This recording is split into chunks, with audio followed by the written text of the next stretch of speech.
ನಮಸ್ಕಾರ ವೀಕ್ಷಕರೇ, ನಿಮ್ಮೆಲ್ಲರಿಗೂ ಆತ್ಮೀಯವಾದ ಸ್ವಾಗತ. ನೀವು ನೋಡ್ತಾ ಇದ್ದೀರಾ ಹ್ಯಾಪಿ ಫ್ಯಾಮಿಲಿ ಕನ್ನಡ. ಈ ದಿನ ನಾವು ಕನಸಿನಲ್ಲಿ ಕೋತಿ ಕಂಡ್ರೆ ಯಾವ ಅರ್ಥವನ್ನು ಸೂಚಿಸುತ್ತೆ, ಏನು ಹೇಳುತ್ತೆ ಸ್ವಪ್ನಶಾಸ್ತ್ರ.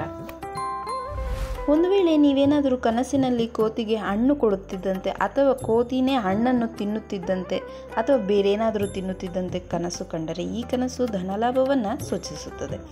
ಇನ್ನು ಕನಸಿನಲ್ಲಿ ಕೋತಿಯನ್ನು ಓಡಿಸುತ್ತಿದ್ದಂತೆ ಅಥವಾ ಕೋತಿ ನಿಮ್ಮಿಂದ ದೂರವಾಗಿ ಹೆದರುಕೊಂಡು ಓಡ್ತಿದ್ದಂತೆ ಕಂಡರೆ ಈ ಕನಸು ಶತ್ರುಗಳ ಮೇಲೆ ಜಯವನ್ನು ಸಾಧಿಸುತ್ತಿದ್ದೀರಿ ಎಂಬ ಸೂಚನೆಯನ್ನು ಸೂಚಿಸುತ್ತದೆ.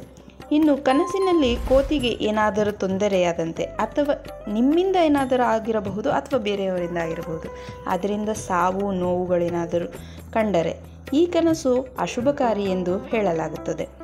ನಷ್ಟವಾಗಬಹುದು ಅಥವಾ ತೊಂದರೆಯಾಗಬಹುದು, ಮುಂಬರುವ ದಿನಗಳಲ್ಲಿ ಯಾವುದಾದರೂ ತೊಂದರೆಯಾಗಬಹುದು ಎಂದು ಈ ಕನಸು ಸೂಚಿಸುತ್ತದೆ.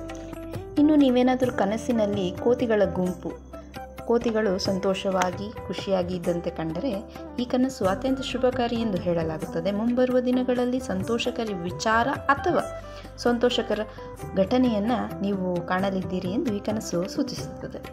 ಇಂತಹ ಇನ್ನಷ್ಟು ಉಪಯುಕ್ತ ಮಾಹಿತಿಗಳೊಂದಿಗೆ ಮತ್ತೆ ನಾನು ನಿಮ್ಮನ್ನು ಭೇಟಿ ಮಾಡುತ್ತೇನೆ.